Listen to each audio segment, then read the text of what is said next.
Hola, buenas tardes. La idea ahora es contar un poco, charlar acerca del balance de cantidad de movimiento que estuvimos presentando. Básicamente, el método, vamos a conocer cómo es el método de Euler, cómo es el método de Lagrange. Vamos a plantear el balance global de cantidad de movimiento. Vamos a trabajar con la segunda ley de Newton. Vamos a mirarlo para una dirección, para dos direcciones y por hoy nada más. ¿Qué nos plantea Euler y qué nos plantea Lagrange? Imaginemos que nosotros queremos conocer qué pasa con el tránsito en la ciudad de Luján. Según Euler, el método de Euler, lo que tendríamos que hacer es poner un puesto de control, un lugar de control en los distintos accesos de la ciudad. Este es un mapita de la entrada de Luján, acá está la universidad.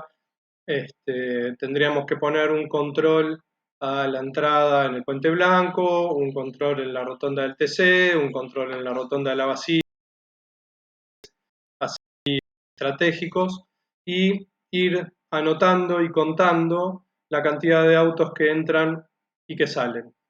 Una vez que pasó una determinada cantidad de tiempo, observamos, analizamos y podemos sacar conclusiones.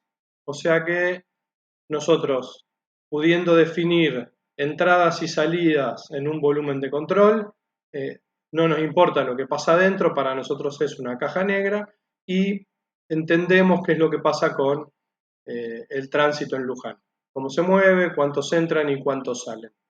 Esto nosotros lo hemos estado viendo, ya es bastante familiar para nosotros y sin duda está vinculado con el análisis integral.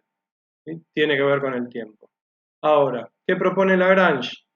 Bueno, Lagrange lo que propone es, en vez de pararse en determinados puntos o definir determinados puntos, es cada observador se sube a uno de los autos que entra a Luján y hace todo el recorrido que ese auto hace. Lo hacen tantos observadores como autos entran y en una determinada cantidad de tiempo se juntan los observadores, analizan, concluyen y pueden sacar de conclusiones, obviamente. Este tipo de análisis desde el punto de vista matemático es un análisis diferencial y analiza el movimiento y el desarrollo de cada una de las partículas en forma individual. Seguimos una a una. Nosotros esto también lo vamos a ver, no lo vamos a ver ahora, lo vamos a ver más adelante cuando estemos trabajando con balances microscópicos, pero sí es interesante o sí es importante conocer cuál es la diferencia o qué propone Lagrange en su método para analizar lo que pasa a lo que propone Euler también en su método. Muchas veces en los libros arrancan diciendo que a partir del método de Lagrange podemos determinar tal o cual condición. Bueno, ya ahora sabemos a qué se refiere. ¿Sí? Bueno, vamos a ir derecho al balance global de cantidad de movimiento. Sin embargo, antes vamos a repasar un poquito cuál es la segunda ley de Newton. Para nosotros es bastante importante, ya que nos dice que la fuerza resultante que actúa en un sistema es igual a la velocidad con la que cambia la cantidad de movimiento del sistema. También nosotros sabemos que la sumatoria de fuerzas, que es lo que propone esta segunda ley de Newton, es la derivada respecto del tiempo de lo que pasa en el sistema, ¿sí? Con la velocidad, la densidad y el diferencial de volumen. Muchas veces parece que esta B con una rayita cruzándola parece una A invertida, una A mayúscula invertida, es un error de tipografía. No, se hace específicamente o a propósito para diferenciar la velocidad del volumen. ¿Sí? Así que no es un error o que estaba mal el libro, es algo a propósito. ¿Sí? Así que si nosotros aplicamos esto a un volumen de control dado, nosotros podemos decir que la derivada de la propiedad del sistema que queremos evaluar, que en este caso es la cantidad de movimiento, es igual a la derivada respecto del tiempo de lo que pasa dentro del volumen de control, más o menos lo que pasa a través de la superficie de control. Y recuerden que los signos y el más menos está siempre con el n, que es el producto escalar. ¿Sí? Y bueno, por el diferencial de área. Ahora, planteemos el teorema de Reynolds. Para nosotros, Reynolds lo que nos decía es que la derivada, otra vez, de la propiedad del sistema respecto del tiempo es lo que pasa dentro del volumen de control, derivándolo respecto del tiempo, más o menos lo que pasa a través de la superficie de control. Y si nosotros cambiamos, reemplazamos la propiedad del sistema por cantidad de movimiento, recuerden que cantidad de movimiento es masa por velocidad, nos quedaría que la derivada de la masa por la velocidad del sistema respecto del tiempo es la derivada respecto del tiempo de lo que pasa dentro del volumen de control más lo que pasa dentro de la superficie de control. Pero cuando reemplazamos B minúscula, recuerden que B minúscula era B mayúscula sobre M y B mayúscula para nosotros era masa por velocidad, lo reemplazamos acá y masa con masa se va. Lo mismo en este otro término, masa con masa se va. Entonces, podemos escribir que la derivada de la cantidad de movimiento respecto del tiempo, que según la segunda ley de Newton es la sumatoria de fuerzas, es igual a lo que pasa dentro del volumen de control, ya aplicado para cantidad de movimiento, más o menos lo que pasa a través de la superficie de control, que le da el sentido, el signo. ¿Sí? Chequeemos por las dudas la uniformidad dimensional. La fuerza se mide en Newton, ¿sí? En el sistema internacional son Newton. Fijémonos respecto de este lado, la masa son kilos, ay, disculpen, cada vez me sale peor, la velocidad es metro sobre segundo, el tiempo es segundo también, entonces esto es kilo por metro por segundo cuadrado. Perfecto, son las mismas unidades que un newton, sin ningún problema. Vamos a corroborar de este lado, la densidad es kilo sobre metro cúbico, perfecto. La velocidad es metro sobre segundo y el volumen es metro cúbico, entonces metro cúbico con metro cúbico se me va, kilo por metro sobre segundo, me falta un segundo, está acá, entonces este segundo está en Newton. Vamos a verificar estas de este lado, de vuelta. Kilo sobre metro cúbico, no hay ningún problema, por la velocidad, que es metro sobre segundo, por el área, que es metro cuadrado. Entonces, metro cúbico con metro cúbico se me va y me queda kilos por metro sobre segundo. Disculpen la escritura con el mouse, hoy me está saliendo peor que de costumbre. ¿Sí? O sea que corroboramos y en todo el planteamiento del teorema de transporte de Reynolds aplicado a la cantidad de movimiento, tenemos uniformidad dimensional.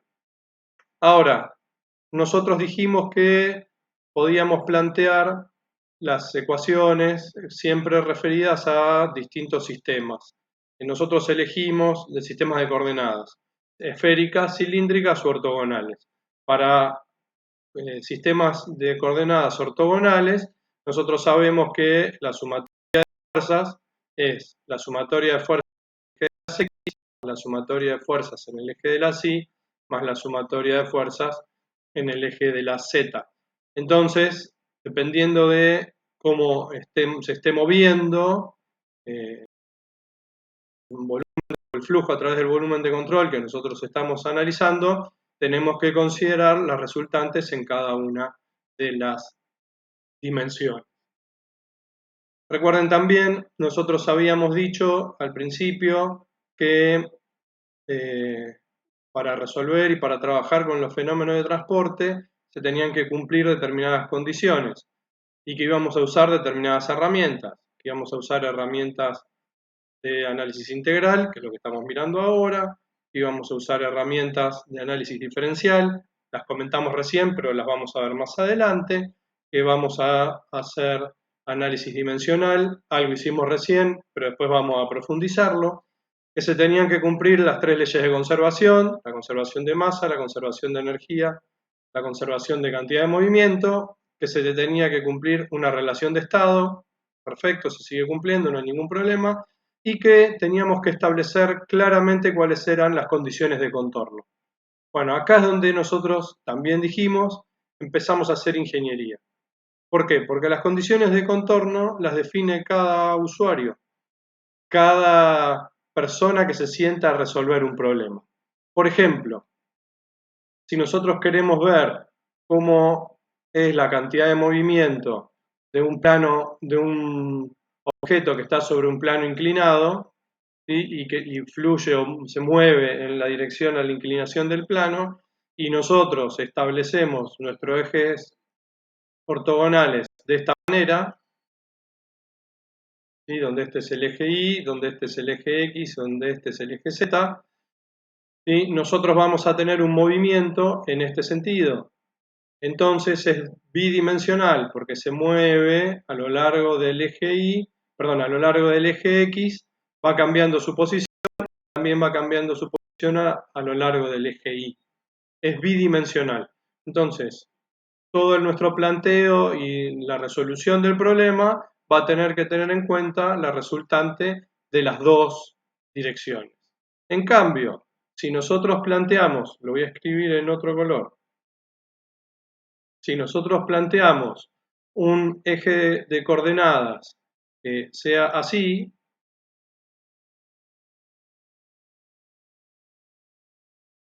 donde este es el eje Y, donde este es el eje X y donde este es el eje Z,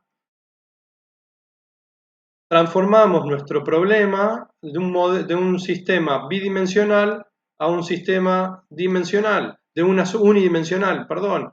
¿Por qué? Porque en el eje Y no cambia su posición, se mantiene siempre, en nuestro punto de control, se mantiene siempre equidistante. Entonces no necesitamos trabajar en dos direcciones, vamos a trabajar solamente en una dirección, ¿sí? Por eso nos conviene muchas veces trabajar o redefinir cuál es nuestro sistema de coordenadas para poder mejorar y trabajar el caso. Entonces es fundamental y es muy importante entender cómo resolvemos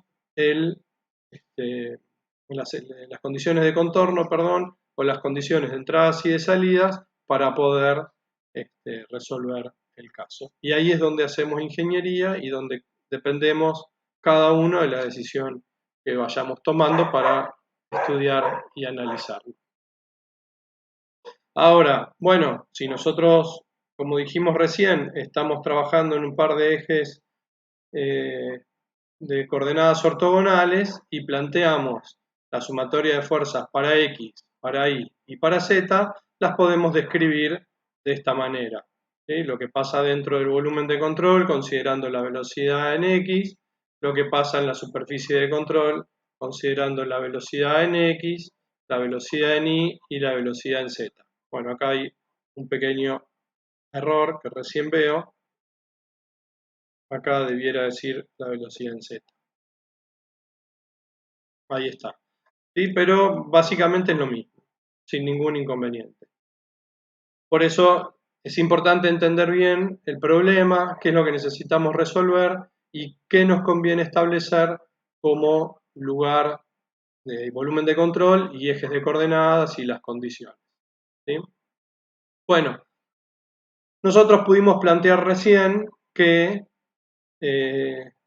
la derivada respecto de la masa respecto del tiempo era igual a la sumatoria de fuerzas y que esto era igual a la integral hablar respecto del tiempo de lo que pasa a través del volumen de control, acá con el diferencial de volumen, más lo que pasa a través de la superficie de control con un diferencial de área. ¿Sí? Esto es lo que nosotros podemos plantear respecto de lo que pasa en el sistema y lo que pasa en el volumen de control. Perfecto.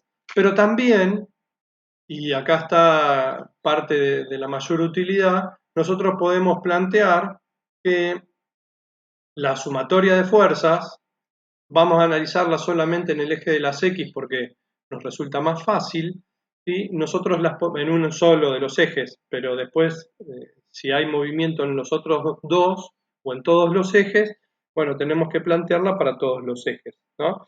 Entonces, si nosotros planteamos la sumatoria de fuerzas, podemos dividirla en 4 tipos de fuerza. ¿Se puede dividir en más? Sí. ¿Se puede dividir en menos? Sí.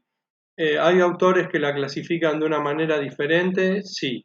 Nosotros adoptamos, porque nos interesaba y porque la entendemos bastante provechosa para lo que pretendemos en el curso, la que propone Giancoplis en el libro. ¿Sí? Entonces, Giancoplis lo que dice es que esta sumatoria de fuerzas la podemos dividir en 4 fuerzas y analizar cada una por separado. La primera, que nosotros la llamamos como Fg, es la fuerza debida al cuerpo, ¿sí? Que es la masa por la gravedad, es el peso.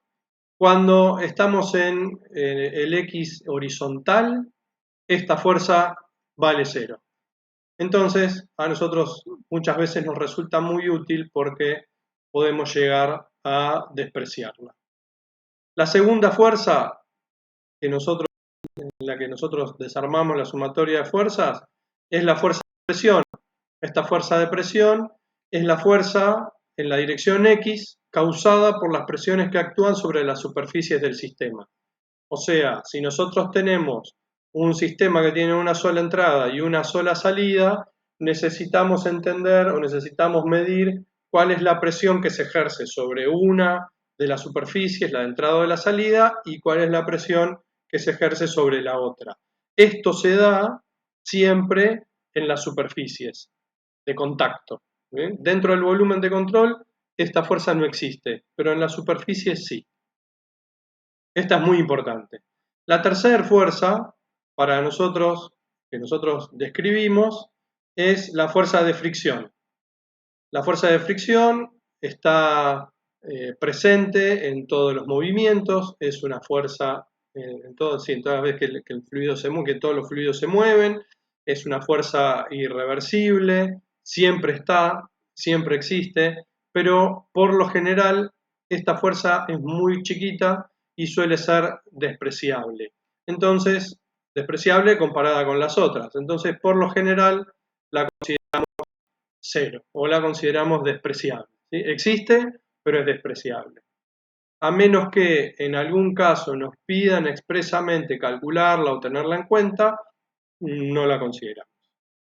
La cuarta fuerza, esta, también es bastante importante para nosotros, ya que es la fuerza que nosotros llamamos de superficie sólida.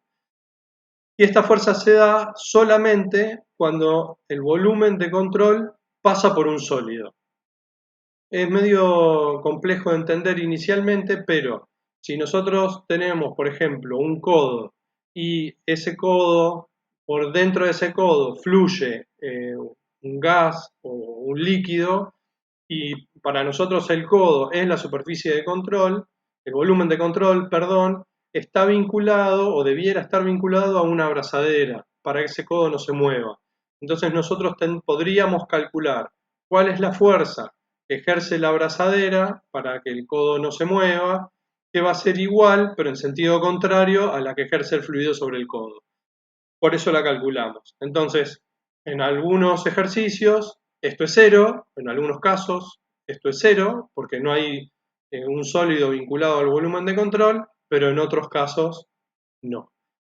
Así que nosotros podemos plantear, creo que está ahora en la próxima diapositiva, no, perdón, nosotros podemos plantear acá que lo escribí más o menos de esta manera, lo vamos a volver a escribir, que lo voy a borrar a esto.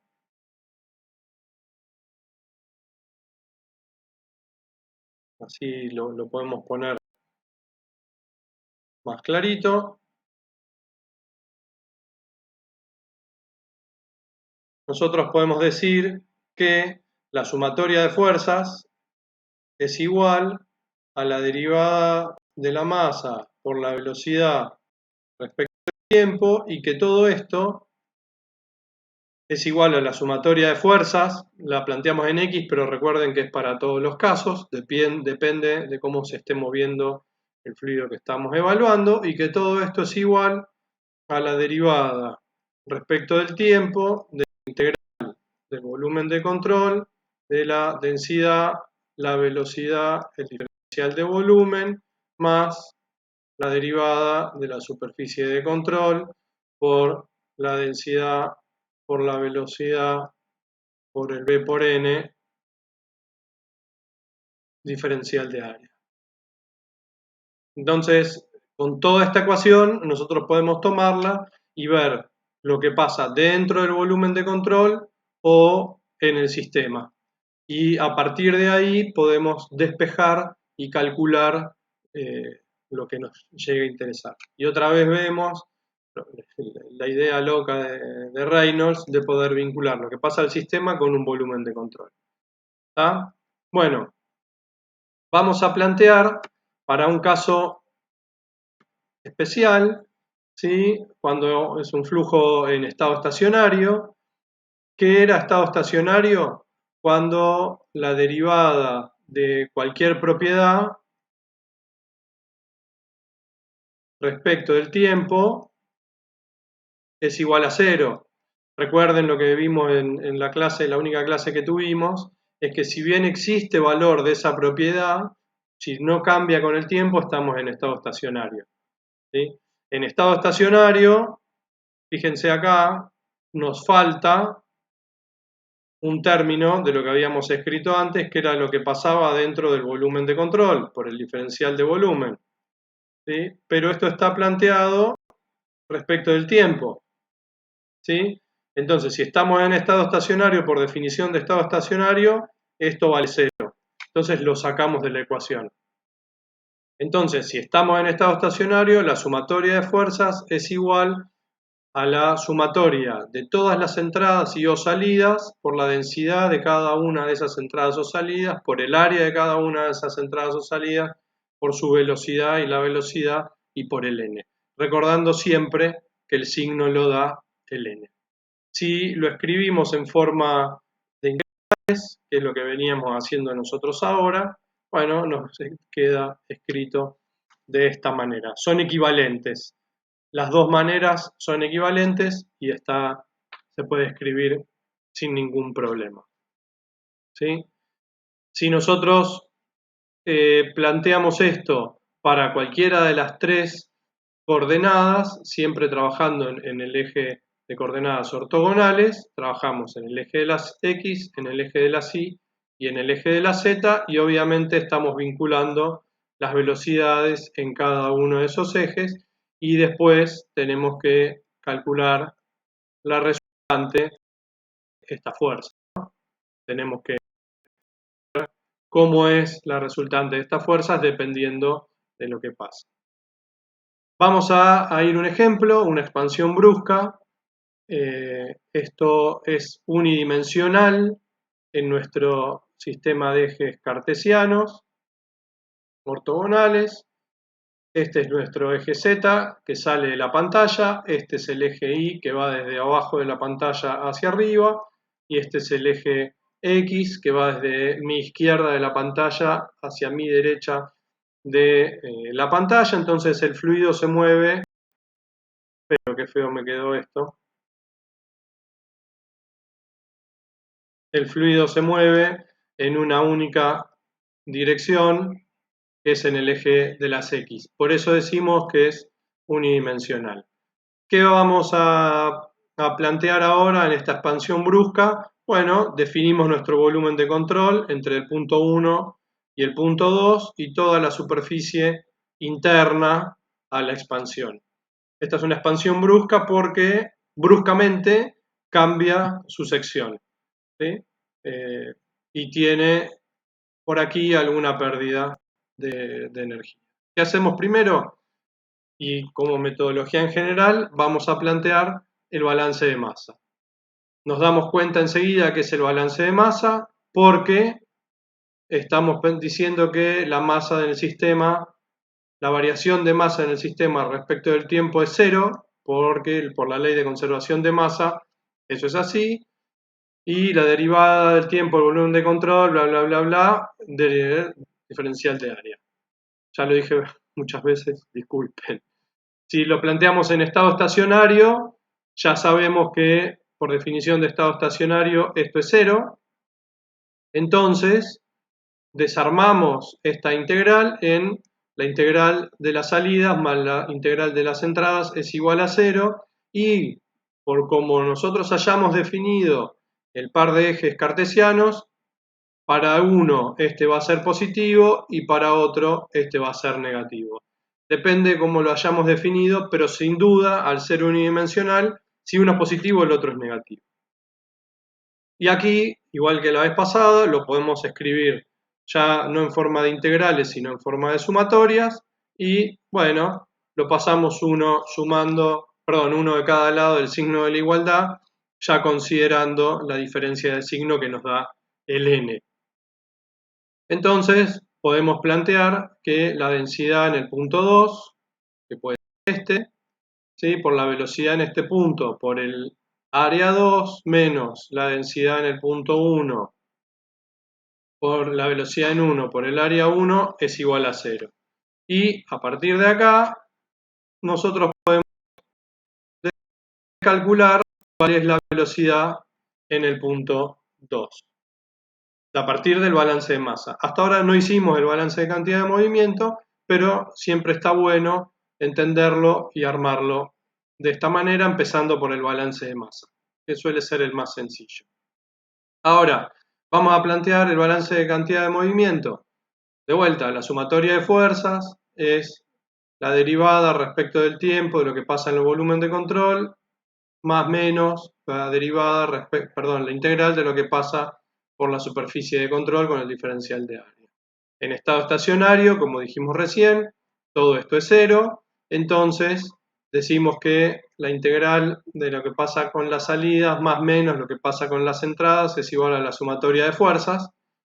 Hasta acá no hay ningún problema y seguimos trabajando como veníamos trabajando, y al plantearlo en forma unidimensional, de vuelta el par de ejes ortogonales, en el único movimiento es en el eje de las X, en los otros ejes no hay movimiento, entonces no pasa nada, está todo bien. Pero decimos que la sumatoria de las fuerzas es igual a la sumatoria de la cantidad de movimiento de las salidas menos la sumatoria de la cantidad de movimiento de las entradas. Acá no lo podemos igualar porque obviamente la sumatoria de las fuerzas es igual a esto, ¿sí? Y si nosotros repensamos o desplegamos lo que pensábamos antes de la sumatoria de las fuerzas, lo voy a escribir por acá abajo, la sumatoria de las fuerzas era igual a la fuerza debido al peso, la fuerza debido, a la presión, más la fuerza debido al trabajo irreversible, más la fuerza debido, vamos a hacerlo así, y queda todo el mismo signo, al estado, al sólido. Analizándolo para esto, nosotros dijimos que si era unidimensional en el eje de las X, esta valía 0, vale 0. Estamos analizándolo en un caso ideal, no nos dicen nada de la fuerza irreversible, de la fricción, así que esta la consideramos 0. No hay estado sólido que esté vinculado a nuestro volumen de control, no se vincula con ninguna cosa, entonces esta también es 0. Entonces la única fuerza que nosotros tenemos para considerar de este lado es la fuerza debida a la presión. Y la fuerza debida a la presión es igual, F debido a la presión, es igual por el área. Vamos a hacer acá, así es. La presión por el área. Obviamente, si lo analizamos en el punto 1, la presión en el punto 1 por el área 1, y si la analizamos en el punto 2 por el área 2. ¿Tá? Entonces, si ahora escribimos la ecuación que habíamos definido en el punto anterior, aplicándolo a este ejemplo, nos queda la fuerza, la sumatoria de fuerzas, por lo que decíamos recién. La sumatoria de fuerzas debido a la presión es igual a lo que pasa a través de la superficie de control. ¿Sí? Ojo que acá tenemos superficie de control, diferencial de área, que es llevado al caso este mismo. ¿Se dan cuenta cómo fuimos llevándolo a fuimos desarrollándolo para llegar a valores concretos y a poder calcular? Yo no les voy a decir por qué, esto es trabajo que tienen en casa, de esta manera. Bueno, piénsenlo, parte de la respuesta está acá y está acá, piénsenlo, y acá, ahora voy a borrar esto último que escribí porque si no, no me va a dar, ¿sí? Volvemos a plantear entonces que la diferencia de presión entre el punto 1 y el punto 2 dividido la densidad es igual a la velocidad 1 al cuadrado multiplicada por la relación de áreas menos la velocidad en el punto 2 al cuadrado.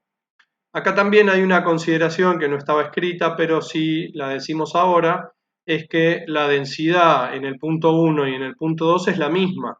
Por eso pudimos sacar factor común y pasarla dividiendo. Estamos hablando de un fluido que es incompresible.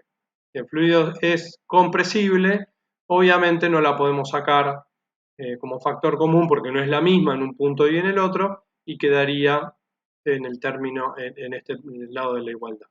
Pero está.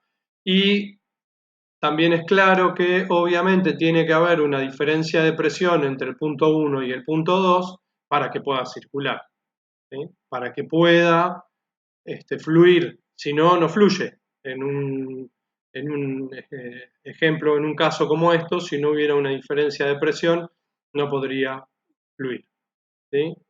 Pregunta, ¿cuál de las dos presiones es más grande? ¿P1 o P2? ¿Eh? Piensen y después nos dicen. Bueno, ahora seguimos un poquito más. ¿Qué hacemos ahora? Perdón, me fui a... Ahí está. Esto era en una sola dirección, ¿sí? Es lo que vimos recién. Ahora vamos a plantear un ejemplo cuando tenemos dos direcciones, ¿sí? Fíjense que en este caso nosotros, y este es nuestro par de ejes ortogonales, el eje de la Z otra vez está acá y sale de la pantalla hacia mí, o hacia ustedes, pero el fluido entra por 1 y sale por 2, entonces hace como una especie de recorrido así, ¿sí? Se recorre en dos dimensiones. Tiene variación en el eje de las Y y tiene variación en el eje de las X. Entonces es de dos direcciones. Volvemos a plantear, acá ya llegamos al final, porque no planteé desde el principio, pero ustedes ya lo saben, la sumatoria de las fuerzas es igual a la derivada en el volumen de control por el diferencial, acá nunca se olviden el diferencial del tiempo, más la derivada en la superficie de control, diferencial de área, ¿sí? Que como estábamos en estado estacionario, esto es 0, y para este caso en particular, la sumatoria de fuerzas, que si dividía en 4, tenemos presentes 3, porque peso para el eje de las Y hay, para el eje de las X no, presión hay para las dos y resultante del sólido sí, porque este cuerpo nosotros tenemos que sostenerlo de alguna manera, acá no está sostenido, entonces tenemos que considerarlo y es lo que nos va a interesar calcular. Entonces, bueno, de acá, ya simplificándolo, pasamos derecho a esta ecuación. Ahora empezamos a desarrollarla un poco más y la aplicamos directamente al caso que estamos estudiando, entonces nos queda que la resultante de las fuerzas en X obviamente está vinculada al coseno del alfa 1 y al coseno de alfa 2, porque estamos hablando de la proyección en el eje de las X del vector correspondiente. ¿Sí? Y resolviéndola o llevando al caso particular y también ya reemplazando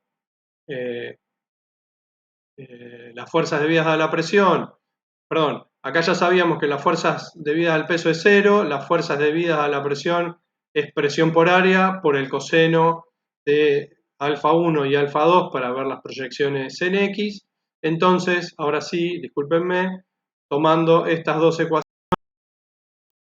y la anterior, estas tres ecuaciones las ponemos acá, entonces podemos despejar que la resultante, la resultante de estado sólido, la presión que vamos a tener, la fuerza que vamos a tener ahí es para el eje de las X. ¿Sí? Pero recuerden que acá teníamos dos coordenadas, teníamos movimiento en dos direcciones. Entonces, para el eje de las Y, el planteo es exactamente igual, nada más que al peso. Y como nosotros planteamos que el eje de las Y es positivo hacia arriba de la pantalla, entonces acá toma un signo negativo porque la fuerza de la gravedad es hacia abajo. Entonces, si planteamos la fuerza del sólido debido en el eje de la Y, perdón, nos queda esta ecuación. Y obviamente la proyección de cada uno de los vectores en el eje de la Y es el seno, entonces aplicamos el seno para cada uno. La resultante final es el módulo es igual a la raíz cuadrada de los cuadrados de cada una de las fuerzas en X y en Y. Ahora, ¿qué pasaría? Y acá volvemos a lo que dijimos hace un rato. ¿Qué pasaría si alfa 1 es igual a alfa 2?